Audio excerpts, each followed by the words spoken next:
శివ శివమూర్తివి గణనాదా నువ్వు శివుని కుమారుడవు గణనాదా శివ శివమూర్తివి గణనాదా నువ్వు శివుని కుమారుడవు గణనాదా గణ గణ గంటల్ల గణనాదా నువ్వు గుణ గుణ రావయ్య గణనాదా శివ శివమూర్తివి గణనాదా నువ్వు శివుని కుమారుడవు గణనాదా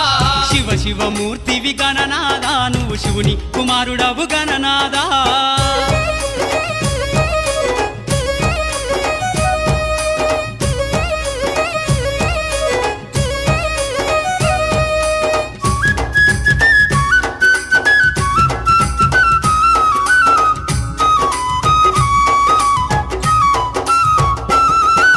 పాలు పండ్లు తెచ్చినాము గణనాదా నీకు పాశం